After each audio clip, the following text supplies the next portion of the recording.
right, now that we have discussed the different kinds of memory models that describe how memory is stored in the brain, we can move on to looking at how we forget things. And there are two types of forgetting that we will discuss. The first one is interference, which we'll discuss in this video. The next one being retrieval failure. So in interference, we can draw this up like this. So when you want to retrieve information from your long-term memory into your short-term memory via retrieval, it might be that information inside your long-term memory is preventing the retrieval. And if you were to separate it chronologically with older memories here on the bottom and newer memories here on the top, then you could have this effect where old memory blocks the retrieval of new memory, which is something we call proactive interference. And if new memory blocks the access to older memories, we can call that retroactive interference. In both cases, your short-term memory is not able to grab information from here and bring it into short-term memory. Today's lesson overview is structured as follows. Interference theory will be broken down into proactive and retroactive interference. There is a study that shows retroactive interference, but I haven't come across a study that proves proactive interference. If I do find it, you will find link here up in the top right corner. Then we'll talk about how similarity affects interference. There's a study for that. And we'll be looking at interference versus cues, how something called cues can help us activate our memories even when we have retro or proactive interference happening. Finally, we'll be looking at retroactive facilitation. All right, so interference theory basically says that two pieces of information disrupt each other in long-term memory and prevent retrieval into short-term memory. This is a fantastic, very short and concise and accurate interference theory definition, so make sure you get that down. Here is again old memory blocking access to new memory, proactive interference, new memory blocking old memory access, that's retroactive interference. Now, many students get this mixed up, so make sure you practice this in your head. Make sure that you don't mix these two up. New one blocking old, so retro as in, you like a retro look or retro cars, you go back in time. So new blocking old, and pro moving forward. The pro like as in the old memory blocking new memory, blocking the pro memory, the new memory. I hope that helps. Let's have an example for proactive interference. So imagine that you move to a new school and the old classmates you had prevent the retrieval of names of new classmates. So say you go to a new school and you're trying to remember their names and you just come up with the old names from your old classmates. They're messing up your ability to remember the names of the new classmates. That's where old names are blocking access to new memories. An example of retroactive interference would be that, let's say you switched your bus route and now you're taking a different bus and now you can't remember the old bus number anymore you used to take.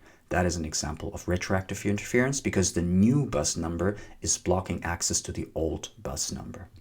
Now let's look at how the similarity of different pieces of information in your long-term memory can affect the strength of the interference.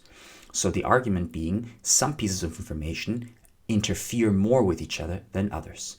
And in this study by McGough and MacDonald from 1931, quite a long time ago, participants were doing the following. First, they learned 10 words until they managed to recall them 100% accurately, right? Then they learned a second word list, but not to perfection.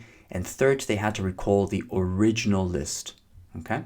And the question was, did the second list interfere with the recall of the first list? So in this case, we are looking at retroactive interference where the new list, the new piece of information, is interfering with the old piece of information. And they had different conditions. So we can have synonym lists, so where the words in the two lists are synonyms of each other, antonyms, the different meaning, exactly the opposite different meanings of each other. Unrelated to the originals, so there's no connection between these two lists, and just 3-digit numbers. So this is the least similar. What we find is that when you present participants with two lists that are synonyms of each other, they have the smallest chance of remembering these 10 original words, right? So the similarity, the more similar the pieces of information are, the more retroactive interference there is.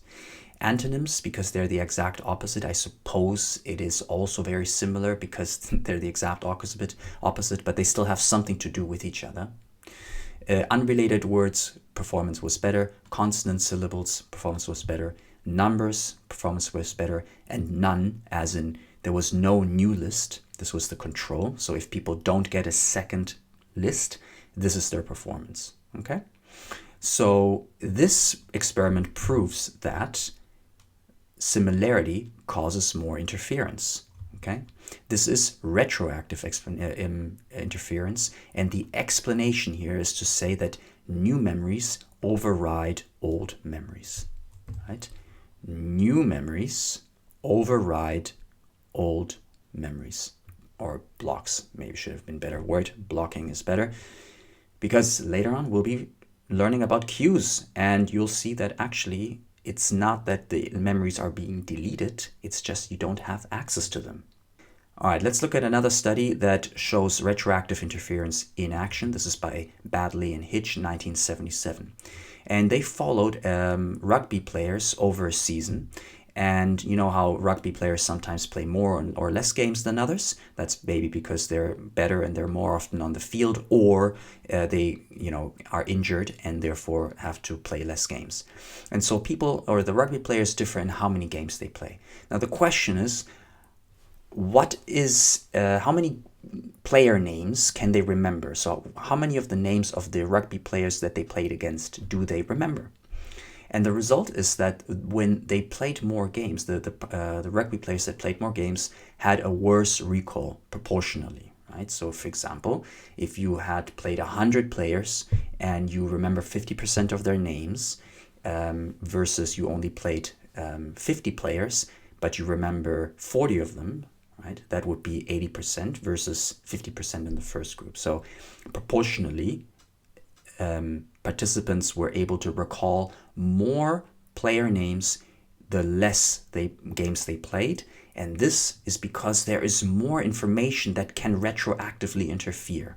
Okay, so our conclusion reads, retroactive interference is stronger when there is more information that can cause interference. Right? So if you play less games, there are less names you previously consolidated that cannot interfere anymore with new information coming in, right? Vice versa, if you are a top-notch player, you never get injured, you play all the time, you've got loads of names already in your head, now you have to remember new names. Well, all these old names are now going to interfere with the new names coming in. Okay. Another conclusion here is that this study was done in real life with a real situation, and that increases the study's in external validity. So it has a high internal validity because it's not done in a laboratory setting, but with actual people living their normal lives. Now we're going to talk about interference and cues. And if you'd like, as a teacher, to run this experiment with your students in class and gather your own data, then sign up on Patreon, and you get access to the entire experiment programmed in a PowerPoint slide and with worksheets for the students to fill out. So let's look at this experiment by Tulving and Psotka, 1971. They wanted to answer the question, can interference be overcome with cues? In other words, can we remember better when the right schema is activated? Right, so let's redefine exactly what cues are and what schema are. Now, a cue is something that can activate your memory. It's kind of like a reminder.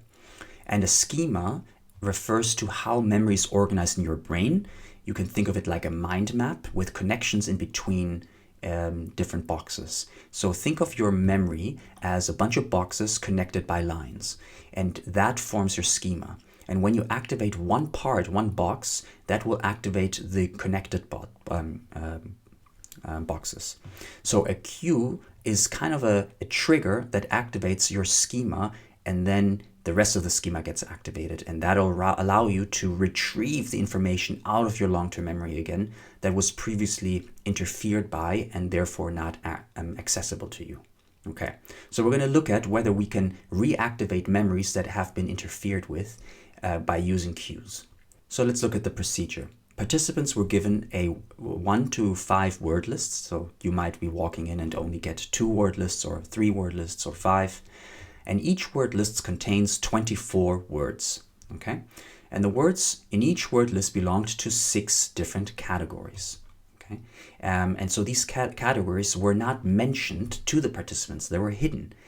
And then participants were asked to recall as many of the 24 words as they could. And only afterwards were participants given the category titles as a cue to remember. And the question is, would participants be able to remember more words when the cues were then finally given in the last step, compared to trying to recall the 24 words without any cues? Right? Now keep in mind, the cues are the categories. So let's look at the results. Here we have the percentage correct recall up to 100%, and on the bottom, the number of word lists that participants had to recall. Now this starts with 0 as 1 word list, so you have to shift the numbers around. So this would be 2 word lists, 3 word lists, and so on. Now, if you look here on this line, right, this is the performance, the correct percentage recall when participants were asked to just recall the 24 lists or the 48 or the 72, depending on how many lists of words you have to remember, right? And so you see that by the time we reach list 6, there's only a 30% of all the words are recalled. But if you then give them the category as well on top, look at that. The percentage recall goes up to 70% again. Okay, fantastic. So here, 30%. Now we give them the word list. Now they go the categories, and they act as a cue, and they overcome the interference and provide access so that 70% of the information is recalled again. Okay, this leads to a bunch of conclusions. Number 1, memories are not lost, so they're not deleted from long-term memory, but access to them is blocked due to interference, in this case, retroactive interference. So new information was blocking old information, retroactive interference. Second, there was a temporary loss of access, but with the cues, we can reestablish that access, which was a very fantastic new finding. So cues, very powerful way of overcoming interference. Let's look at one final study. This one used a drug called diazepam, and it is a relaxant. And so the idea being, when you take diazepam, your ability to store new memories is reduced. So what did this study look like? We have 3 groups. Participants were slotted in one of these 3 groups, and they had a different sequence of events. The control group didn't get the drug versus the other 2 groups. They got a placebo. What is a placebo? It is a fake drug. It's kind of like a sugar cube. People think they're getting the drug, but they're not really getting the drug. And that is, we're going to compare these 2 groups against this group that didn't get the drug. So first they learn a word list. Then they take the drug. They go on their lives for a week, which forms new memories, which then interferes with the original word list, and they have to then come back and recall the original word list, and they have a some kind of performance. Okay, so we're going to use that performance and compare that to groups A and B. Now in group A, they first learned the word list, then they took the drug, which interferes with your ability to form new memories. Then they go about their lives, and now this information cannot retroactively interfere with the word list, and therefore that word list is more accessible to you now when you have to recall it.